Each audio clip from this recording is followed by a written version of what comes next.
Hello, everybody, and welcome back to another episode of the Daily Crypto News.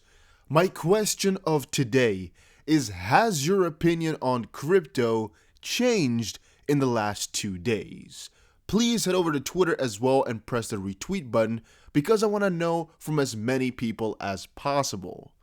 Here I asked XRP specifically, but in the comments section, I want to know about crypto in general.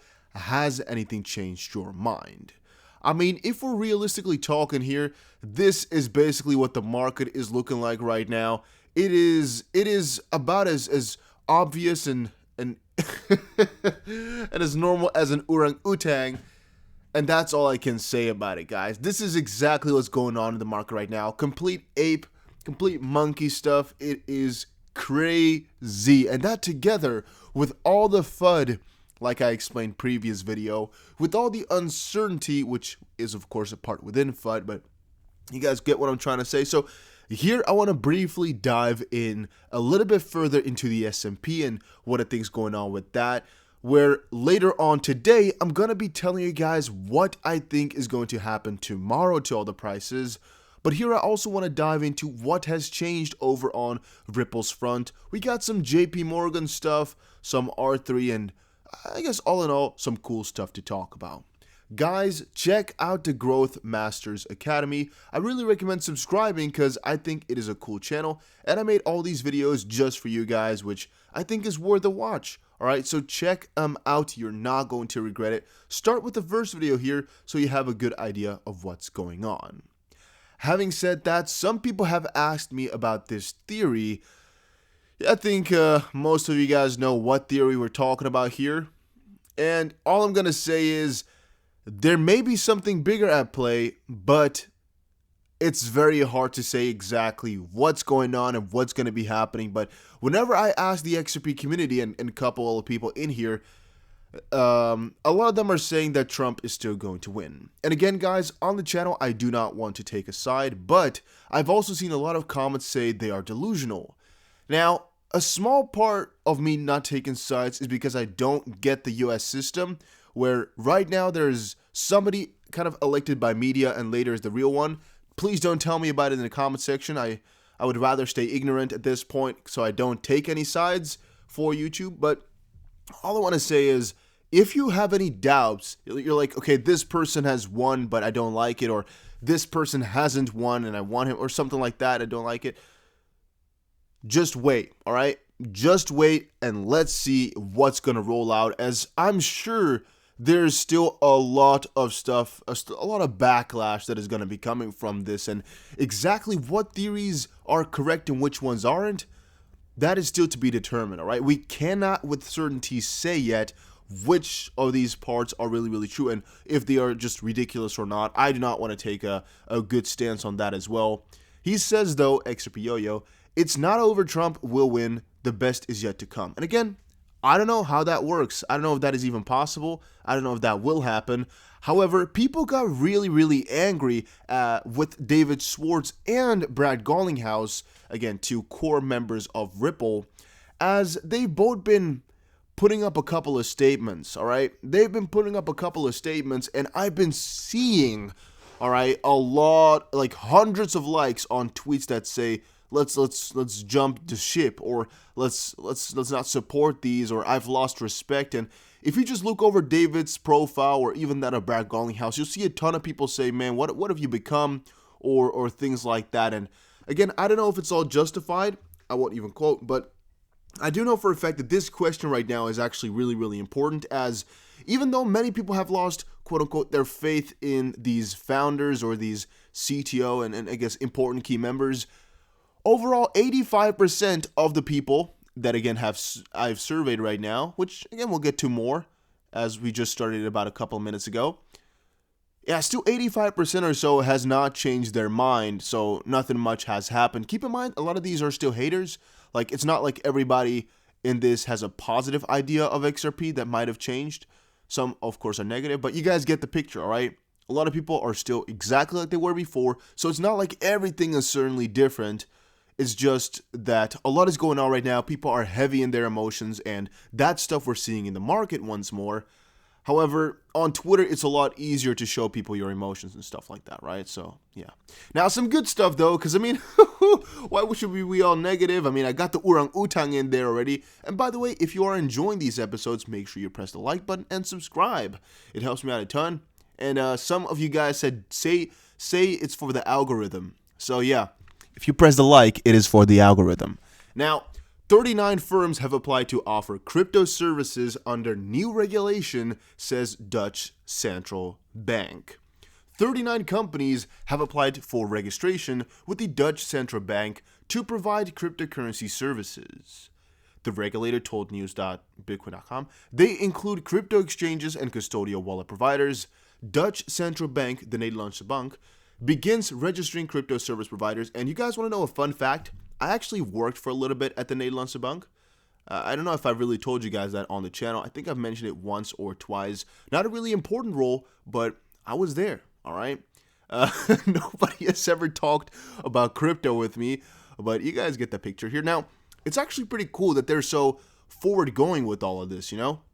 That they're really trying to go on and go forward into this crypto, or at least try to work something out. I mean, we've seen now with the US that it's a very difficult path to, I guess, the top or something like that, or to the, I guess, the end of regulation, or even the start, maybe I should say.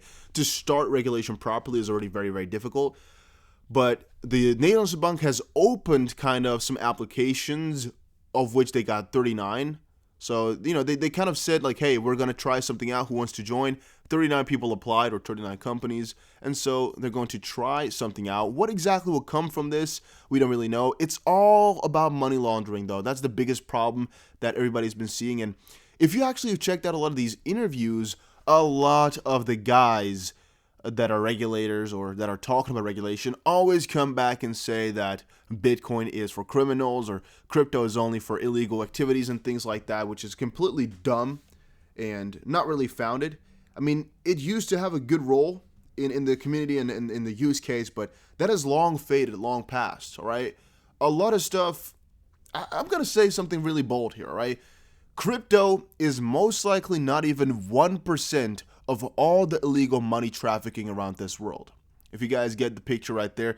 So it's just some claim to support your theory, but it's not like it's the biggest issue out there. I don't know how much money we're talking here, but we're talking here on Bitcoin $17 billion a day in volume, which is most likely like half of that is fake once more. And by the way, I don't know which ones they add, because this is 17 billion, but I don't know if you guys know anything about math, but if you add 8 to 12, you know, you already get to 20, so that's definitely very interesting. So either this is an adjusted volume for only the real, or something closer to real, or I'm having the wrong metric at this point and I'm looking something which is not correct, because if I can count, this does not work out. Another thing that could be it is that they exclude stablecoins, because I mean, it's, yeah, maybe they don't want to include double volume, right?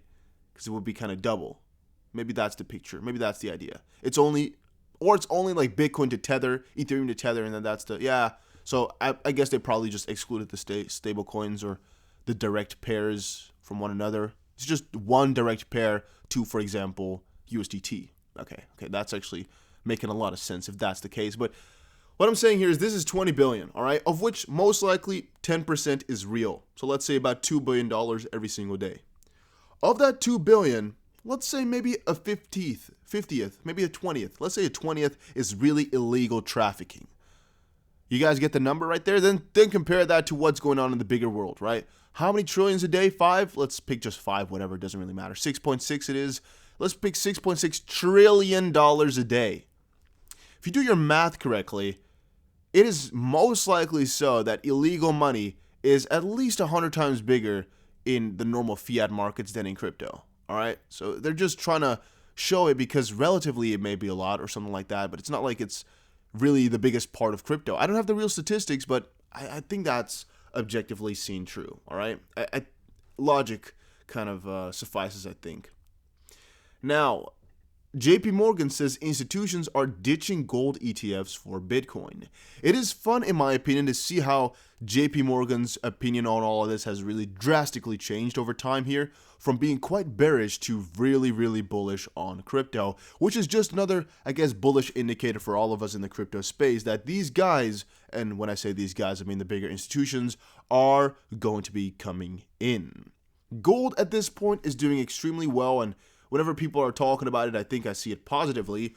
A little bit later, we'll talk more about the gold price. I have it open, I think. Yeah. I must have it open. By the way, check out the Growth Masters Academy. Link is in the description below. But for right now, just consider a lot of big guys are going to be ditching their gold for Bitcoin. Why? Because it's just a lot more usable. It's a lot easier. I mean, gold is the historical store of value, yes, but transacting with it, not as simple. All right, not as simple. Here was another discussion that was going around about how much R3 could actually play a role in XRP eventually, right?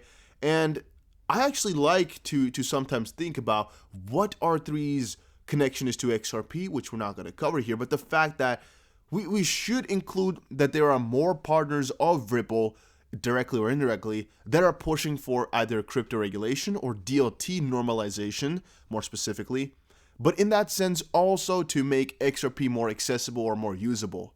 And to some degree, I've seen people say that it does not matter if they do not hold it. I think it matters if they do or do not hold it, but I mean, the consequences or the ties are stronger if they do hold it, like for example with SBI, where they hold such a huge amount, where it's quite logical that they have the best interest in it, right? And Ripple, you never will think for a second that Ripple has ill intentions with XRP, because they are a majority holder. And even if you consider or exclude the amount of XRP in escrow, they still have a lot of it, so they most likely want that price to continue upwards. All right, then let's quickly check out here. I've been checking out some of the guys that have been talking about the prices of the S&P and where it is all going to be going.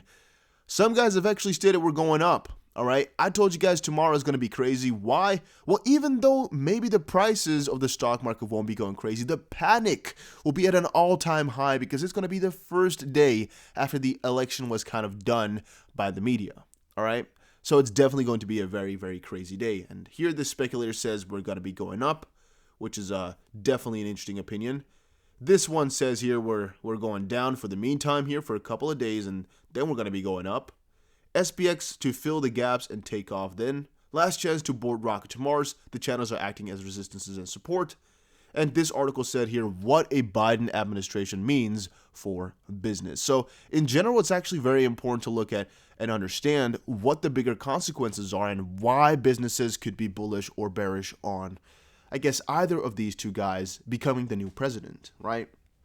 Well, with Biden, the most obvious thing is the higher tax, which some companies have seemed to embrace, but it's basically a big issue for people that earn more than or have more than $400,000.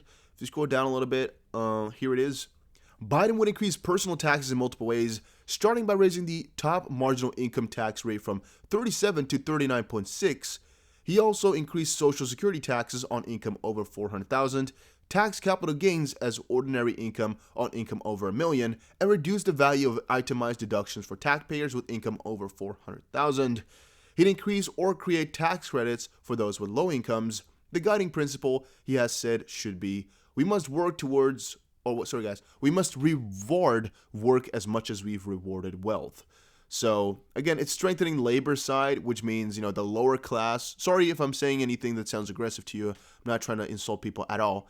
But what I'm thinking, what I kind of feel is happening is he's building on the lower to middle class. Here he says unions built the middle class, yada, yada, yada. It's basically just helping out the middle class and kind of hurting the top. However, as we all know with taxes, you're always hurting the middle class with whatever thing you're doing to increase taxes. You're always going to hurt the middle. Why? Because the higher up they are in the system, the lower their tax burden is anyway. That's just how it works historically and how it's always going to be working. Just for a fun fact, consider or look up how taxes ever came into play. At first, again, this is a generalized overview of how taxes came in, overly simplified. First off, there was like, okay, we're going to go to war, so everybody that's really rich, chip in, all right? And eventually it was like, okay, we're gonna go to more war. We need some more money. So chip in. At the end, it was like, okay, you know what, Rich, chip in for this or chip in for that. And eventually, this is again very, very oversimplified. Rules were made for guys to chip in for safety, for protection, for everything, of course. And eventually, there wasn't enough money, so they had to include the middle class, which was not that crazy. But it was the lower class that ever voted on the system being okay, and that was the majority of people. And then eventually, since the higher class came up with ways to kind of avoid that tax, well, eventually now money was also needed from the lower class, which first off wanted that tax from the higher, but now we're the ones also paying tax, which wasn't really a big issue until they noticed that the higher ranks were loosening away from that tax more and more and more because they have such a quote-unquote wealth and system at play where they can circumvent it, right? Which means, since taxes are increasing all the time, that you're only putting more pressure on yourself.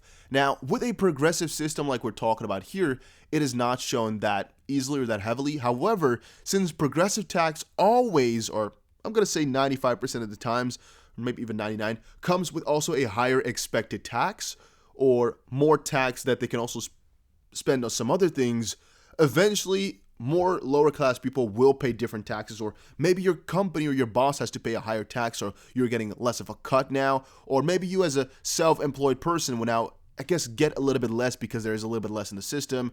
All in all, though, people on the lower or middle will be hurt from this more than people on the top ranks, even though it is a change on the top, which is rather interesting, but that's the way it has historically gone and will most likely happen again. So it's kind of just to bait people at the bottom to thinking that's nice. There was some stuff done to healthcare, and I mean, there's also a lot of good things, right, with what they're trying to build and trying to do. But it's the indecisiveness, it's the insecurity that people are having right now, which is definitely going to be giving us a very interesting historical monument for tomorrow. But I've been rambling on for too long here. Guys, make sure you press the like button and subscribe to this channel. Make sure you check out the Growth Masters Academy, and I'll see you guys again in another crypto video.